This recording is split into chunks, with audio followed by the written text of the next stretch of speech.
हर सवाल का जवाब है हाँ जी इनके पास। आसानी से आए समझ में मेथड इनके खास।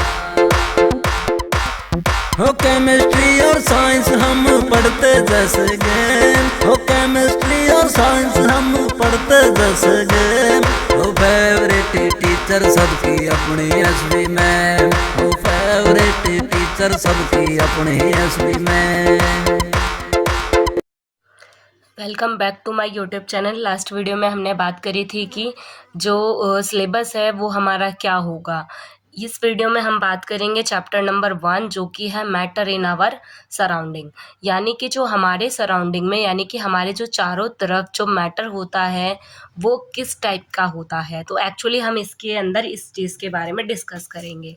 तो देखिए 1 बाय 1 चीज़ों को समझना शुरू करते हैं। चैप्टर है हमारा मैटर इन आवर सराउंडिंग, ठीक है। अब यहाँ पर क्या होता है कि मैटर क्या चीज़ होती है। मैटर होती है कोई भी ऐसी चीज़ जो स्पेस ऑक्यूपाइड करता हो, विच ऑक्यूपाइड स्पेस एंड कंटेनिंग मास। कोई भी ऐसी चीज़ जो जिसका खुद का मास हो और जो जगह घेरता हो, उसे हम क्या कहते हैं, उसे हम कहते हैं मैटर। अब ये जो मैटर होते हैं वो कितने टाइप्स के होते हैं। इसकी बेसिकली 5 स्टेट ऑफ मैटर होती हैं, जिसमें कि फर्स्ट होता है सॉलिड, सेकंड होता है लिक्विड, थर्ड होता है गैस, फोर्थ होता है प्लाज्मा एंड फिफ्थ होता है बोज-आइंस्टाइन कंडेंसेट। अब बेसिकली अगर हम सिंपल वे में बात करें तो टोटल 5 होते हैं। और मेन कौन कौन से होते हैं, मेन 3 स्टेट्स होते हैं, सॉलिड, लिक्विड, गैस। स्टेट क्या होती हैं जिनमें ये एग्जिस्ट करते हैं, कि मतलब सॉलिड भी मैटर हो सकता है, लिक्विड भी हो सकता है, गैस भी हो सकता है। अब मैं आपसे बात करूं प्लाज्मा क्या होता है, जो आपने इलेक्ट्रिसिटी थंडर को देखा है बिजली कड़कते हुए, वो एग्जाम्पल है प्लाज्मा का। नेक्स्ट है बोज आइंस्टाइन कंडेंसेट, ये एज अ पार्टिकल होता है, इसके बारे में ज़्यादा कुछ नहीं है फिलहाल। आप फिलहाल 3 चीज़ों को याद रखो, सॉलिड, लिक्विड, गैस। अब इनके स्ट्रक्चर कैसे होते हैं मैं उनके बारे में बात करती हूँ। ये आपका स्ट्रक्चर है सॉलिड, लिक्विड, गैस का। इसका मतलब क्या हुआ कि ये जो मैंने फर्स्ट वाला आपको एग्जांपल दिया है ये होगा सॉलिड का, ये होगा लिक्विड का और ये होगा गैस का। यानी कि इनके जो पार्टिकल होते हैं वो डिपेंड करते हैं कि कौन सी स्टेट है, कितने उनमें फोर्स ऑफ अट्रैक्शन होना चाहिए, कितना इसमें गैप होना चाहिए। अब ये सब में अलग अलग होता है। अब ये किस चीज़ पे डिपेंड करता है, उससे पहले मैं आपको बताना चाहूँगी characteristics of particles of matter. तो चलिए पहले इसको डिस्कस करते हैं। Characteristics of particles of matter. अब ये क्या होता है कि मतलब जो पार्टिकल्स होंगे मैटर के, उनकी क्या क्या कैरेक्टरिस्टिक्स होगी। तो इसकी कैरेक्टरिस्टिक्स क्या होगी कि जो मैटर के जो पार्टिकल्स मतलब जो मैटर होगा ना वो बना हुआ होगा सबसे छोटे छोटे पार्टिकल से, और उन्हीं सबसे छोटे छोटे पार्टिकल्स को आप क्या कहते हैं, एटम कहते हैं, ठीक है। Particles of matter have space between them, यानी जो पार्टिकल्स होंगे मैटर के उनके बीच में क्या होगा, स्पेस होगा। नेक्स्ट बात कर रहे हैं particles of matter are continuously moving, यानी जो पार्टिकल होंगे मैटर के वो हमेशा मूवमेंट में दिखेंगे आपको। अब वो डिपेंड करेगा स्टेट कौन सी है, कभी कभी ये मोशन में नहीं दिखेंगे, वो एक्सेप्शन केस है। मैं आपको बताऊंगी कौन सी स्टेट होती है जहाँ पर पार्टिकल मोशन में नहीं होते। नेक्स्ट वर्ड कहता है कि जो पार्टिकल ऑफ मैटर होते हैं उनके बीच में वो आपस में अट्रैक्ट करते हैं। ये क्या करते हैं, आपस में अट्रैक्ट करते हैं। तो ये 4 कैरेक्टरिस्टिक्स हो गई पार्टिकल ऑफ मैटर की, यानी कि जो मैटर के पार्टिकल होते हैं उनकी क्या क्या विशेषताएं होती हैं, ठीक है। नेक्स्ट चलते हैं तीनों स्टेट के डिफरेंस पर। ये भी हमारा एक मोस्ट इंपॉर्टेंट क्वेश्चन है, आप इसको मार्क कर लेना। मैं आपको एनसीईआरटी बुक में भी दिखाऊंगी ये कहाँ पर है, ठीक है। तो पहले हम उनके डिफरेंस की बात कर लेते हैं। तो चलिए चलते हैं। देखिए तो ये हम बात कर रहे हैं सॉलिड, लिक्विड, गैस के डिफरेंस की। तो अगर आप डायग्राम देखें तो डायग्राम देख के आपको कुछ चीज़ें क्लियर हो रही होंगी कि जो मैंने अभी आपको थोड़ी देर पहले बताया था क्या, कि जो पार्टिकल्स होते हैं मैटर के, जो पार्टिकल्स होते हैं उन वो मतलब जो मैटर होता है वो छोटे छोटे पार्टिकल से बना हुआ होता है। यानी कि जो ये सारे गोल गोल मतलब स्पेरिकल शेप में दिख रहे हैं सभी क्या है, एटम है। यानी स्मॉलेस्ट पार्टिकल वो सॉलिड में भी होंगे, लिक्विड में भी होंगे और गैस में भी होंगे, ठीक है।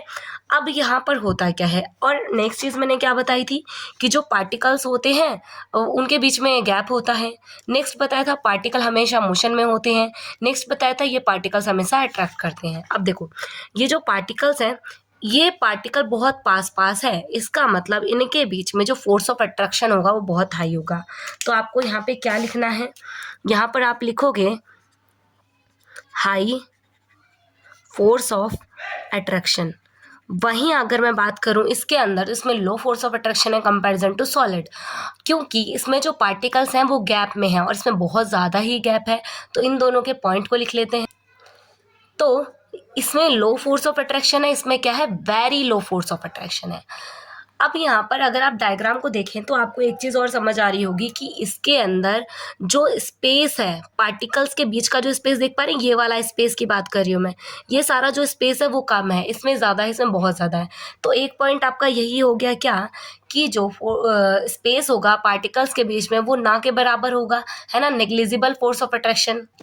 तो इनके बीच में solid contain negligible space between particles, particles के बीच में जो इनका गैप है वो ना के बराबर होता है। नेग्लिजिबल का मतलब है ना के बराबर, और इसमें क्या होता है, स्पेस स्मॉल होता है, पर इसके अंदर बहुत ज़्यादा ही स्पेस होता है। और अगर मैं सॉलिड की आपको शेप दिखाऊं, जैसे आप आइस की बात करते हैं तो आइस का एक शेप बिल्कुल फिक्स होता है, फिक्स उसका वॉल्यूम होता है, उसकी ज्योमेट्री भी बिल्कुल फिक्स होती है। पर लिक्विड का शेप फिक्स नहीं होता, पर वॉल्यूम फिक्स होता है ना, मास भी फिक्स होता है, क्योंकि आप जिस भी बर्तन के अंदर डालेंगे लिक्विड उसी का शेप ले लेता है, पर गैस का कुछ भी फिक्स नहीं होता। तो एक पॉइंट आप यहाँ पर ये वाला डालेंगे। तो जो सॉलिड होते हैं उनका एक डेफिनेट शेप होता है, डेफिनेट मास होता है और एक डेफिनेट वॉल्यूम होता है। पर वहीं अगर मैं बात करूं लिक्विड की, तो लिक्विड के अंदर एक डेफिनेट वॉल्यूम और मास तो होता है, बट इसका डेफिनेट शेप नहीं होता।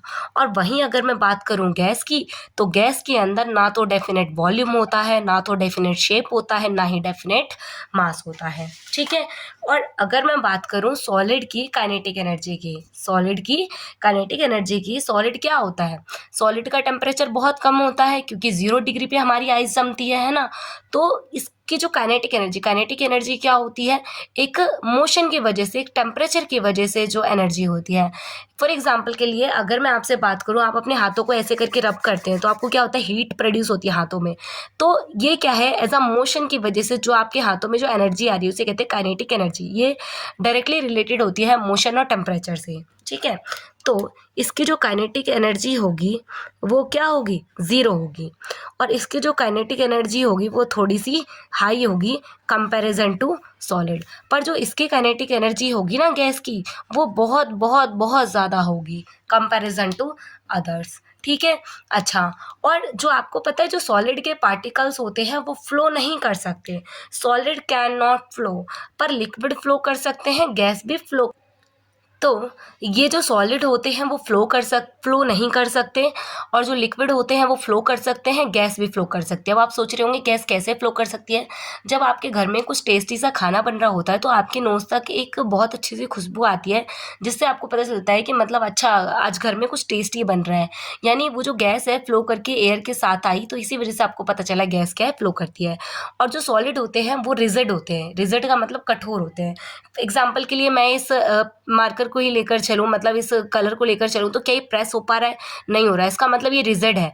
वहीं अगर मैं बात करूँ गैस को, बलून के अंदर जब आप भरते हैं ऐसे कॉम्प्रेस करते हैं तो कॉम्प्रेस हो जाती है, इसका मतलब सॉलिड कॉम्प्रेस नहीं हो सकते, लिक्विड भी ना के बराबर कॉम्प्रेस होता है, पर गैस जो है हाईली कॉम्प्रेसिबल होती है। तो ये बहुत कम कॉम्प्रेसिबल होते हैं, और जो लिक्विड होते हैं मतलब ये तो बिल्कुल ना के बराबर कॉम्प्रेस होते हैं, और ये क्या होते हैं, स्मॉल अमाउंट में कॉम्प्रेस होते हैं, मतलब लगभग थोड़ा बहुत, और ये बहुत ज़्यादा ही कॉम्प्रेसिबल होते हैं, और इसी कॉम्प्रेसिबिलिटी की वजह से हम इसको सिलेंडर्स में फिल कर पाते हैं। और एक नेक्स्ट है आपका कि जो सॉलिड होते हैं वो रिजिड होते हैं, पर जो लिक्विड और गैस होते हैं वो रिजिड नहीं होते। रिजिड का मतलब क्या होता है, कठोर होता है। तो सॉलिड जो है वो रिजिड होते हैं, पर लिक्विड रिजिड नहीं होते और गैस भी रिजिड नहीं होते। तो देखो मैंने आपको इतने सारे पॉइंट कवर अप करवा दिए हैं, आप इसको 1 बाय 1 अपने नोट्स में नोट डाउन कर सकते हैं। और इसके बाद चलते हैं नेक्स्ट टॉपिक की तरफ। देखो मैं आपको इसको बुक से ही अब आगे एक्सप्लेन करना शुरू करती हूँ, सब कहाँ पे था। देखो ये सबसे पहले मैंने आपको यहाँ पर बताया था कि एक सेकेंड, देखो मैटर की डेफिनेशन बताई थी जो स्टार्टिंग फेज में दे रखी थी। उसके बाद था characteristics of particle of matter, कि जो पार्टिकल ऑफ मैटर होता है उसकी क्या कैरेक्टरिस्टिक्स होती है। तो इसकी जो करैक्टरिस्टिक्स में पहली करैक्टरिस्टिक्स मैंने आपको बताई थी, particle of matter have space between them. Second मैंने बताया था कि जो पार्टिकल्स ऑफ मैटर होते हैं वो हमेशा मूव करते हैं।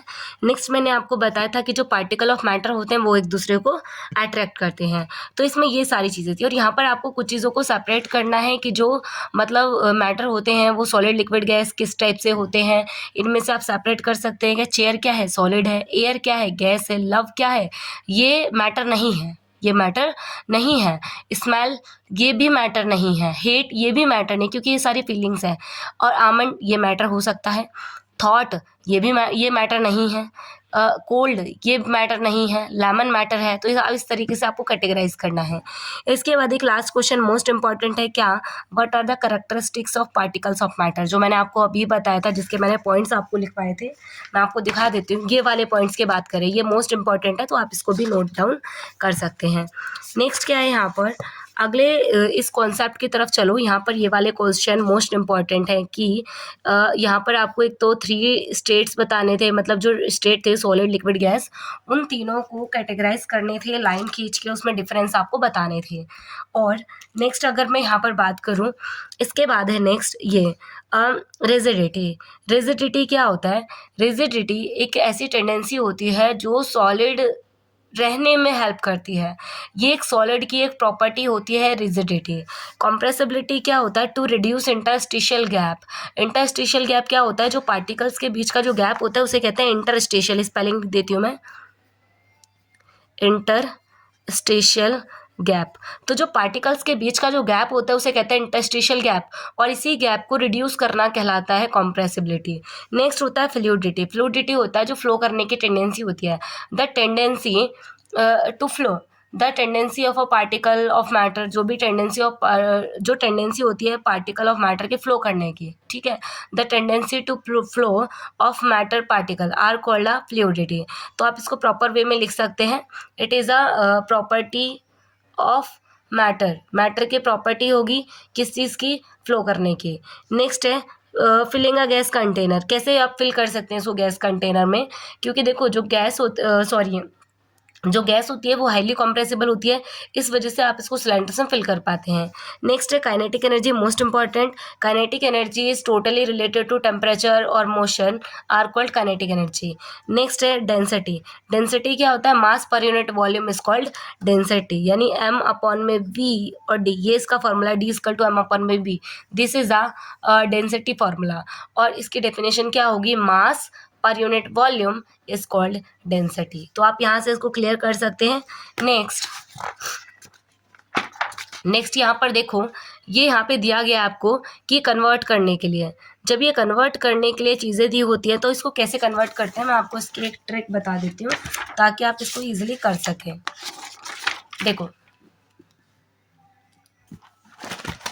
जब आपको कोई चीज़ सेल्सियस में दी हो तो आप उसमें करते हैं 273 में वो चीज़ प्लस कर देते हैं।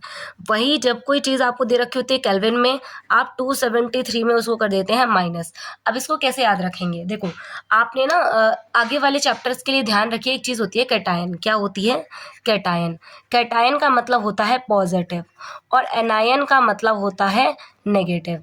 अब कैटायन में टी आ रहा है, कैटायन में टी आ रहा है, टी की साउंड कुछ प्लस जैसी दिखती है ना, तो इसीलिए हम कैटायन में याद रख सकते हैं कि कैटायन में प्लस होता है पॉजिटिव चार्ज और एनायन में क्या होता है? नेगेटिव होता है। इसका अपोजिट ही है ये, या ए का जो बीच वाला साइन है इसको आप ऐसे माइनस मान सकते हैं, ठीक है। अब उसी चीज़ को आप यहाँ रिलेट कर लो, सी यानी सेल्सियस को रिलेट कर लो कैटायन से, यानी टी पॉजिटिव आ रहा था, यानी कैटायन में आपको करना है पॉजिटिव, और के वाला अपोजिट होगा। अब मान लो क्वेश्चन आपको दे रखा है, क्या क्वेश्चन है कि 300 केल्विन को सेल्सियस में बदलो, 300 केल्विन को सेल्सियस में कन्वर्ट करना है, तो केल्विन में वैल्यू दे रखी है आपको, यहाँ क्या दिख रहा है? के दिख रहा है, इसका मतलब सी में बदलना पड़ेगा, तो के में दे रखा है, कितना है? 300 के। अब इसको आपको कन्वर्ट करना है, देखो इसको 300 में से जब आप माइनस करेंगे तो आपका आंसर क्या आएगा? 27 डिग्री सेल्सियस। वैसे ही जो अगला क्वेश्चन है, क्या दे रखा है? 573 केल्विन, इसको आपको बदलना है सेल्सियस में, तो 273 माइनस 573, इन दोनों को जब आप माइनस करेंगे तो कितना आ जाएगा? आई थिंक इसका आंसर आएगा आपका 300। Celsius, degree Celsius. तो ये आपका इसका आंसर होगा। उसी टाइप से नेक्स्ट आपको ऐसे और भी क्वेश्चन अंदर एनसीईआरटी वाले में दे रखे हैं पोर्शन में, मैं आपको दिखाती हूँ कहाँ पर है। देखो ये वाले क्वेश्चन, क्या आप इनको कन्वर्ट नहीं कर सकते? 293 केल्विन दे रखा है, इसको आपको सेल्सियस में बदलना है। 470 केल्विन दे रखा है, इसको आपको सेल्सियस में बदलना है। 25 डिग्री सेल्सियस दे रखा है, आपको इसको केल्विन में बदलना है। इसको क्या करेंगे? प्लस करेंगे 273 में। देन इसको क्या करेंगे? इसको माइनस, इसको भी प्लस करेंगे 273 में। जो हमारा आंसर आएगा वो केल्विन में बदल के आ जाएगा। नेक्स्ट है state of matter. State of matter के लिए एक चीज़ और समझ लो, क्या है वो चीज़ कि 0 डिग्री सेल्सियस पे आपका जो वाटर है वो फ्रीज हो जाता है। क्या हो जाता है? 0 डिग्री इसका फ्रीजिंग पॉइंट है। 0 डिग्री सेल्सियस फ्रीजिंग पॉइंट है इसका। आप इसको सॉलिड स्टेट बोल सकते हैं। वहीं अगर मैं बात करूं 25 डिग्री सेल्सियस, जो कि हमारा रूम टेम्परेचर भी होता है, यहाँ पे क्या होता है, जो आपका वाटर होता है वो एज अ लिक्विड स्टेट में आपको देखने को मिलता है। वहीं अगर मैं बात करूं 100 डिग्री सेल्सियस, जहाँ पे आपका वाटर जो है क्या दिखता है? बॉइलिंग पॉइंट इसका होता है ये।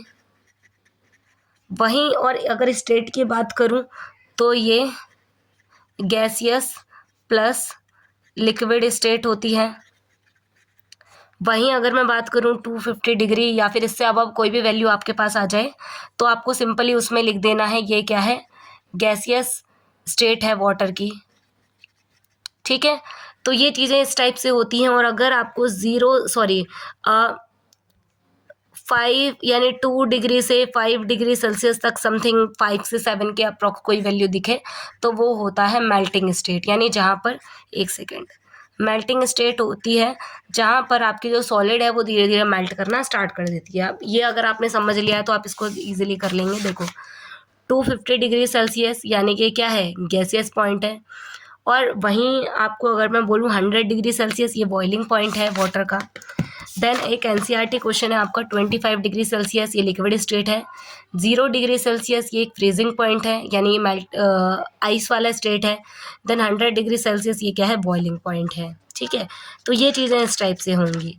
नेक्स्ट आपकी ये वाले क्वेश्चन और मैं समझा देती हूँ। इसमें क्या चीज़ दे रखी है कि जो डेजर्ट कूलर है वो cooler better on a hot dry day, यानी कि जो डेजर्ट कूलर होता है, मतलब जो जिस कूलर के अंदर घास लगे रहते हैं, वो कूलर बोल रहा है कि मतलब किस तरीके से वो दिन में जो है बैटर मतलब ठंडा रखता है घर को। Why does a desert cooler better on a hot dry day में बैटर क्यों रहता है? क्योंकि देखो जो डेजर्ट कूलर होते हैं वो क्या करते हैं, एज अ इवापोरेशन वहाँ पे होता है, मतलब जो बाहर पानी निकलता है, पानी इवापोरेट होता है जिसकी वजह से हमें ठंडी हवा देता है। तो मेन यहाँ पे रीज़न क्या है? इवापोरेशन। और वहीं अगर मैं बात करूँ कि जो अर्थन पॉट यानी कि मटका, इसके अंदर का जो पानी होता है वो ठंडा रहता है गर्मियों के टाइम पे भी। तो रीज़न क्या होता है? जब आप मटके के अंदर पानी भरते हैं तो आप क्या देखते हैं, मटके के बाहर भी ना वो सरफेस कुछ गीला गीला हो जाता है, उसके बाहर कई बार वाटर ड्रॉपलेट भी देखने को मिलती है।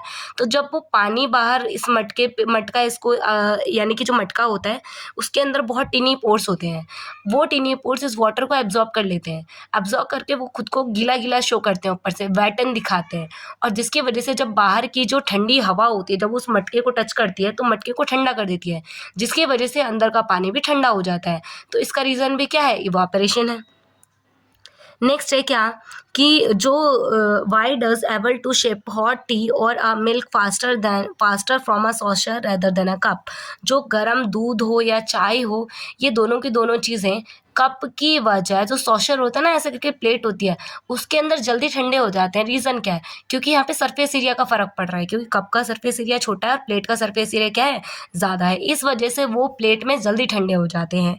नेक्स्ट क्या है कि what type of cloth should we wear in summer. Summer में हमें कैसे टाइप के कपड़े पहनने चाहिए? तो समर में हमें कॉटन क्लॉथ पहनने चाहिए और लाइट कलर के पहनने चाहिए। कॉटन क्लॉथ क्यों पहनने चाहिए? क्योंकि वो ईजिली स्वेट को एब्जॉर्ब कर लेते हैं और हमें बेटर फील करवाते हैं। तो इसमें इस टाइप से हो जाएगा। नेक्स्ट ये एक डेंसिटी, ये क्वेश्चन है यूनिट वाला, ये आप एक बार और देख लो। टेम्परेचर की एसआई यूनिट होती है केल्विन, लेंथ की एसआई यूनिट होती है मीटर, यानी लेंथ को मेजर करते हैं मीटर में, तो यही इसकी एसआई यूनिट होती है। अच्छा, एसआई यूनिट की फुल फॉर्म होती है इंटरनेशनल सिस्टम यूनिट। जो मास होता है, मास की एसआई यूनिट होती है क्या? केजी। वेट की एसआई यूनिट होती है न्यूटन। वॉल्यूम की SI यूनिट होती है मीटर क्यूब, क्योंकि वॉल्यूम क्या होता है, वॉल्यूम के अंदर लेंथ भी आती है, विड्थ भी आती है, हाइट भी आती है। तो लेंथ को भी हम मीटर में मेज़र करते हैं, विड्थ को भी मीटर में मेज़र करते हैं और हाइट को भी मीटर में मेज़र करते हैं। तो कितने m हो गए 3, इसलिए इसके ऊपर क्या आ जाता है 3 आ जाता है।